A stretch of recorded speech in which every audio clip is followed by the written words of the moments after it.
সময় এক সাহাবীকে নবীজি জিজ্ঞাসা করলেন, তোমাদের কাছে সবচেয়ে প্রিয় জিনিসটা কি আমাকে বলো তো। তখন এক সাহাবী বলে উঠলেন, সেই সাহাবীর নাম হলো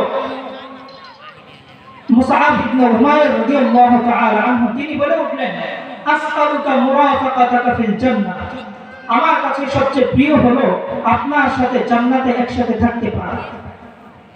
নবীজি জিজ্ঞাসা করলেন, আর কি? তখন সাহাবী আবার বললেন, হাদা হাদা কাযালিক।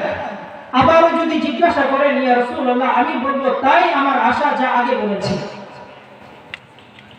তখন নবীজি বললেন, ইস্তাইন আলা নাফসিক বিকাথরাতিস সুজুদ। ঠিক আছে, তোমার চাওয়া যদি এটাই হয়ে থাকে, তুমি অনেক বেশি সিজদার মাধ্যমে নিজের উপরে দয়া করো, নিজের উপরে ইহসান করো, ইনশাআল্লাহ তোমাকে আল্লাহ আমার সাথে জান্নাতে রাখবে। মুসলিম শরীফে এই হাদিস ইমাম মুসলিম রাহিমাহুল্লাহ নকল করেছেন, 1829 নম্বর হাদিস। আসআলুকা মুরাফাকাতাকা ফিল জান্নাহ। সাহাবায়ে কেরামের সবচেয়ে বড় চাহিদা ছিল বিশ্ব নবীর সাথে থাকতে পারা। এজন্যই তো আবু হুরায়রা সব ছেড়ে দিয়ে নবীজির সঙ্গ দিয়েছিলেন। ওসমান জিন্নারাই এত বড় ব্যবসায়ী, সব ছেড়ে দিয়ে নবীজির সঙ্গ দিয়েছিলেন। আলী কাররামাল্লাহু ওয়াজহাহু একই কাজ করেছিলেন। যখন হাবশায় তারা চলে গেলেন, তাদের সাথে মুসআব ইবনে উমাইর রাদিয়াল্লাহু তাআলা আনহু চলে গিয়েছিলেন।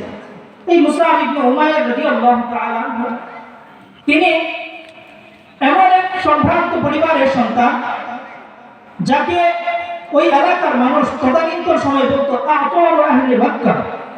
মক্কার সবচেয়ে সুগন্ধিযুক্ত পোশাক পরিধানকারী, সবচেয়ে দামি পারফিউম ব্যবহারকারী ব্যক্তি হলো মুসআব ইবনে উমাইর।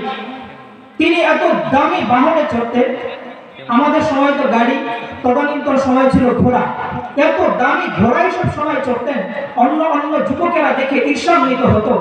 আমরাও যদি এরকম একটা দামি ঘোড়ায় চড়তে পারতাম, তাহলে আমাদেরও এরকম সম্মান হতো, আমাদেরও এত ভালো লাগতো। এত দামি দামি পোশাক পরতো, এত ধনী ছিল। তার বাবা মা তার পেছনে এক সন্তান মুসআব ইবনে উমাইর, এর পেছনে অর্থ ব্যয় করতে একটুও কুণ্ঠাবোধ করতো না, অকাতরে দুহাতে তার পেছনে খরচ করত। তিনি একদিন ভাবলো, কোথাও যেন মুহাম্মদ নামে একজন ব্যক্তির আবির্ভাব হয়েছে, এই মানুষটা নাকি এক ধর্মের দাওয়াত দিচ্ছে, একটু দেখে আসি তো কোন জায়গায় তাকে পাবো। আরকাম ইবনে আরকাম রাদিয়াল্লাহু তাআলা আনহুর বাড়িতে একটা ছোট্ট জায়গা করেছেন, নবীজি সেখানেই বসে সাহাবায়ে কেরামকে ইসলাম শিক্ষা দেন। মুসআব ইবনে উমাইর ভাবলেন, তাহলে আমিও একটু চলে যাই, মুহাম্মদকে একটু দেখে আসি। দেখতে গেলেন তো নবীজির দাওয়াত শুনে, নবীজির কথা শুনে মুসআব বললেন, ইয়া রাসূলুল্লাহ, আমাকে এখন কালেমা পড়িয়ে দেন, আমি আপনার হাতে হাত রেখে ইসলামের ছায়া তলে আসতে চাই। সুবহানাল্লাহ। মুসআব ইবনে উমাইর রাদিয়াল্লাহু তাআলা আনহু যখন ইসলাম গ্রহণ করলেন, তার পরিবার থেকে অনেক ব্যক্তি আসলো তাকে বোঝানোর জন্য। ওসমান বিন মাদউন নামে একজন ব্যক্তি ছিলেন, পরবর্তীতে ইসলাম গ্রহণ করেছেন রাদিয়াল্লাহু তাআলা আনহু। তিনিও আসলেন, যিনি মুসআব ইবনে উমাইর রাদিয়াল্লাহু তাআলা আনহুর বংশধর। সর্বপ্রথম তার বাবা মা ওসমান বিন মাদউনকে পাঠিয়েছিল, যাও গিয়ে মুসআবকে বুঝিয়ে ফিরিয়ে নিয়ে আসার চেষ্টা করো, ইসলাম ধর্ম যেন ছেড়ে দেয়। তখন তিনি গিয়ে যখন মুসআবকে বোঝাচ্ছিলেন, তখন মুসআব ইবনে উমাইর রাদিয়াল্লাহু তাআলা আনহু বললেন, তোমরা আমাকে যাই বলো না কেন, তোমরা আমাকে যত কিছুই বোঝাও না কেন, আমি ইসলাম ছাড়তে রাজি নই।